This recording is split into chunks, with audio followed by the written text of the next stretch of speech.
I didn't decide immediately. Actually, I rolled my eyes at the idea at first. I thought it was just another wellness trend. Another, fix your life in 1 week, challenge. But something about how exhausted I felt pushed me to try. Nothing else was working. I tried meditation, journaling, positive affirmations, apps, vitamins, masking the symptoms but never understanding them. So I made myself a promise. 7 days. Just 7 days. I wouldn't try to cure myself. I wouldn't try to force my mind to be quiet. I would simply support the gut and observe what happens. No expectations. No pressure. Just curiosity. I started the very next morning. I woke up feeling the usual heaviness in my chest. My heart beat too fast. My breathing was shallow. That familiar buzzing hum of anxiety was already awake inside me. My instinct was to reach for my phone, scroll, distract, numb. But I didn't. I sat on the edge of my bed and placed my hand on my stomach. It felt strange, actually. I never paid attention to that part of my body. I always thought of anxiety as something happening up in my head. But I just sat there, breathing into my belly, slowly, letting it rise and fall. It wasn't relaxing. Not at first. Actually, it felt uncomfortable. Like my body wasn't used to breathing all the way down there. But after a minute or two, my heart rate dropped just a little. Not a miracle. Not peace. But enough to say, there is something here. That morning, instead of drinking coffee first thing, I poured warm water with a squeeze of lemon. It felt almost too simple. Too ordinary. But something about starting the day with warmth going down into my stomach felt like communicating with my body instead of fighting it. I made oatmeal with berries and almond butter. Usually I would skip breakfast or grab something sugary, but that morning, I made it slowly. Not as a chore. Not as a diet. Almost like feeding something fragile that needed care. I didn't realize it yet, but I was feeding my microbiome, the tiny community of bacteria inside the gut that help regulate mood, inflammation, digestion, nervous system signaling. The idea that these unseen microscopic organisms could affect my emotional reality felt strange, but also fascinating. By afternoon, the anxiety came back. My brain tried to convince me the experiment was pointless. I wanted sugar. I wanted caffeine. I wanted distraction. My mind was loud. But something was different. Instead of fighting my thoughts or forcing myself to be calm, I shifted my attention downward. I tried to feel my breath reach my stomach again. Even though my mind was chaotic, my body began to settle before the thoughts did. I realized something important. Anxiety had always lived in my body first, and my thoughts were just the words it used to explain itself. This was the first shift. By the second day, I was noticing patterns I never saw before. When I ate in a rush, my anxiety went up. When I ate something heavy and processed, my mind got cloudy. When I drank water slowly, sitting down, my chest softened. It was like my gut was talking to me, but I had never been listening. I wasn't even changing that much physically yet. I was just observing.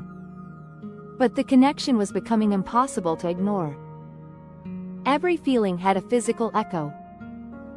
Every thought had a sensation in the stomach. The body was speaking, and the brain was responding. On the third day, I added fermented foods. A spoonful of yogurt with live cultures. A tiny bite of sauerkraut. These were things I never ate, never cared about, never thought mattered.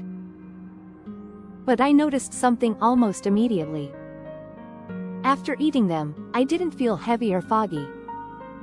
I felt clear. My breathing slowed. The anxiety didn't vanish, but its edges softened. It became quieter, like a voice in another room instead of shouting directly inside my mind. That same afternoon, I tried deep belly breathing again, but this time I added length to the exhale. Inhale slow. Exhale even slower. The exhale is what activates the vagus nerve, the nerve that connects the gut and the brain, controlling the body's relaxation response. I didn't know if I was doing it right. I didn't know if it would help. But something happened. The wave of anxiety that usually climbs up into my chest, into my throat, into my jaw, never rose. It stayed low, then dissolved. Not because I distracted myself. Not because I forced positive thoughts. But because I told my nervous system, through my breath, that it was safe. By day 4, I woke up differently. Not joyful. Not healed. But still. The quiet morning stillness felt spacious instead of suffocating. I realized how rare that feeling had been in my life. I had spent years thinking calm was something I had to earn through doing. Achieve enough, control enough, fix enough, and maybe I would finally feel okay. But calm wasn't something external. It was always internal. And I had been disconnected from it. I was beginning to reconnect. Day 5 was emotional. When the anxiety came back, it felt sharper. More personal. Almost like my body was releasing something old. Memories resurfaced. Thoughts I had been avoiding. Feelings I hadn't let myself feel. I cried without knowing why. Not the kind of crying that breaks you, but the kind that empties you. It was like my nervous system was exhaling something it had held for too long. After crying, my breathing felt deeper. My stomach felt lighter. My mind felt clearer. I didn't expect healing to be emotional. I didn't expect the gut to hold grief. But it does. The body stores everything the mind can't handle. By day 6, I felt something I hadn't felt in years: clarity. Not happiness, not excitement, not relief. Just clarity. My mind felt quiet. My body felt stable. My chest felt open. I walked slower, ate slower, spoke slower. The world didn't feel like a threat anymore. Nothing external had changed. My life was the same. My responsibilities were the same. The world was the same. But I was different inside it. The noise was gone. Then came day 7. I woke up, opened my eyes, and for the first time in a very long time, there was silence. My heart was not racing. My chest was not heavy. My thoughts were not sprinting ahead of me. I sat up slowly, breathing naturally, not controlling my breath, not fighting anything. The quiet wasn't empty. It was full. Warm. Alive. I realized in that moment that healing was not dramatic. It was not a sudden transformation. It was a remembering. A returning. A reconnection between my mind and my body. What shocked me the most was that this change didn't feel like something I forced. I didn't try to overpower anxiety. I didn't try to think my way out of it. I simply supported the system that regulates calm at the biological level. My gut had been sending distress signals for years, and my brain had been interpreting them as anxiety. By healing my gut, I stopped the alarm at its source. This is the part one want you to hear most. Your anxiety is not your fault. You are not weak. You are not broken. Your body has been trying to protect you. But protection can become overprotection when the signals coming from the gut are confused or inflamed.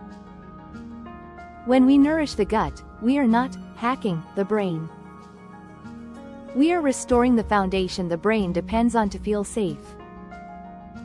If you are listening to this, I want you to try something with me, tonight, or tomorrow morning, before you reach for your phone, before you rush into your day. Place your hand on your stomach. Breathe slowly, gently, deeper than you're used to. Let your belly rise. Let it fall. Don't try to feel calm. Just feel present. Then give your gut something that supports life inside it. Something whole, something alive, something that tells your body, you are safe now. Give this 7 days. Not perfectly. Not strictly. Kindly. Curiously. Let yourself observe. Let yourself feel. Let yourself return to your body. And if your mind fights you, that's okay. It's just not used to not being in control. You do not have to live inside the noise. You do not have to wake up in fear. You do not have to run from your own thoughts. Calm is not far away. It's inside you, waiting, just beneath the surface, in the place where your breath meets your belly. If you want me to guide you through this process step by step, I'll be here. If you felt something in your body while listening to this, even just a tiny shift, tell me in the comments. Your experience might be the one that helps someone else start their own reset. And if you're beginning your 7 days today, just know this: you're not alone. I'm starting with you.